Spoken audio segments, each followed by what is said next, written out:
Hello dear students, welcome back to our channel all about NCERT. I hope that you all are fine and doing well in your studies as well. So dear student, today I am having a very interesting MCQ test for all of you so that your knowledge will become more efficient and you will rememberize your concept very well. So let's start our today's test. Before starting it, if you are new in our channel, please get it subscribed because we bring these types of videos only for you so that your education doesn't stop till here. So let's start chemical effects of electric current test.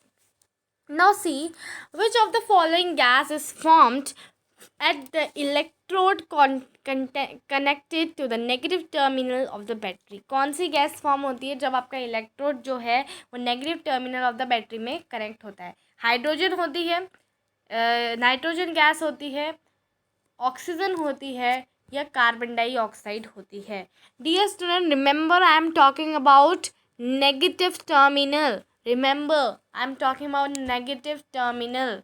तो dear student, अगर मैं बात करूं आपके negative terminal की, तो negative terminal में हमेशा आपकी हाइड्रोजन गैस जो है वो रिलीज होती है. बहुत सारे स्टूडेंट ये भी सोच रहे होंगे ma'am why don't carbon dioxide gas. Carbon dioxide gas DS में इस केस में नहीं आएगी. इलेक्ट्रोड जब आपका नेगेटिव टर्मिनल से बैटरी से कनेक्टेड है तो आपकी हाइड्रोजन गैस ही उसमें आएगी. नेक्स्ट देखो, which of the following is chemical effect of the electric current. तो अगर chemical effect of the electric current की बात की जाए, formation of bubbles in the electrode, next is change of the colour of the solution, deposition of metals on electrodes. तो आपने तो देखा होगा ये तीनों ही चीज़ chemical effects of electric current में होती है. गैस बबल्स भी आते हैं जैसे हाइड्रोजन, चेंज इन कलर, कभी कभी कॉपर सल्फेट सॉल्यूशन देखा है सबने, तो चेंज इन कलर भी हो जाता है. Deposition of metals on electrodes ये भी हो जाता है, जैसे कि हमने एग्जांपल देखा था कॉपर वाले में जब हमने करा था एक्टिविटी में, है ना. तो ये सारी चीज़ें ही आपका chemical effect of electric current में होती है. तो the answer will be all of the above.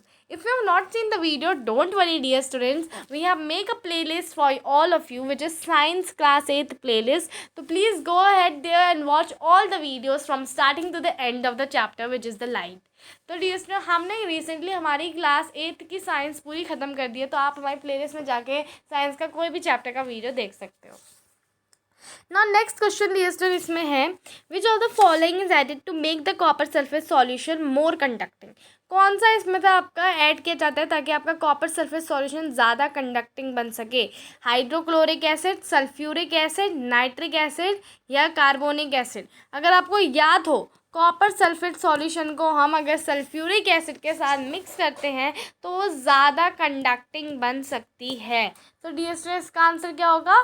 Sulphuric acid होगा ना. नेक्स्ट देखो, when the electricity current is pass through water, hydrogen is deposited over. जब भी देखो, अभी अभी हमने पढ़ा ना कि नेगेटिव टर्मिनल से कनेक्टेड है तब हाइड्रोजन गैस निकलती है. तो आपको क्या लगता है इसका आंसर क्या होना चाहिए? इसका आंसर होना चाहिए नेगेटिव पोल, राइट. तो अब यहाँ पे देखो नेक्स्ट क्वेश्चन है dear students, assertion. Chromium plating is done on many of the objects like car parts, wheel rims and bath taps. The chromium layer can be decorative, provide corrosion resistance, easy cleaning, producers and increase surface hardness. Yes, these both are correct dear students. Okay, so we will write both assertion and reasons is correct and reason is the correct explanation of assertion.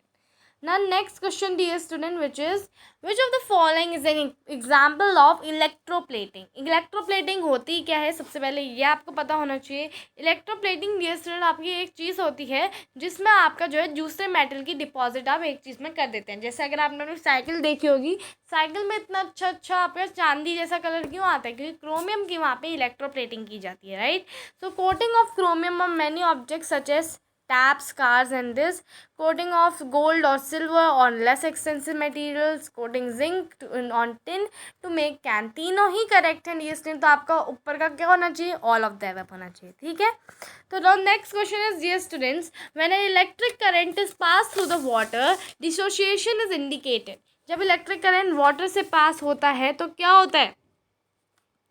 In the form of bubbles, by colour change, both A and B या none of them. क्या जब आप water से electric current को पास करते हो आपको bubbles दिखते हैं? भाई मैंने तो नहीं देखे, मैंने भी डियर स्टूडेंट ये वाला एक्सपेरिमेंट करवाया था, कंडक्टिविटी ऑफ लिक्विड्स। मेरे आप चैनल के शॉर्ट्स वाले में जाकर देख लो, कोई बबल्स नहीं आते हैं, कोई भी कलर चेंज मेरे को नहीं दिखता है, और साथ ही साथ आपका बोथ ए और बी भी नहीं होगा, तो इसका आंसर क्या होना चाहिए? नन ऑफ द अबव होना चाहिए। The next study is student chemical effects of the electric current may cause formation of gas bubbles in electrode, and then formation of deposition of metal on electrode, change in color of the solution, या all of the above? all of the above। अभी अभी हमने ये question फिर से देखा था शुरू वाले पार्ट में, ठीक है। नेक्स्ट क्वेश्चन डियर स्टूडेंट है, a tester is use to check the conduction of electricity through two liquids labelled A and B. It is found that the bulb of tester glow brightly for liquid A while it glow dimly for liquid B. You will conclude that liquid A is a better conductor than liquid B. Liquid B is a better conductor than liquid A. Both liquids are equally conducting. Conducting properties of liquid cannot be compared in this manner. सो इसमें simple सा answer है, liquid A है आपका liquid B से ज़्यादा अच्छा conductor है ना।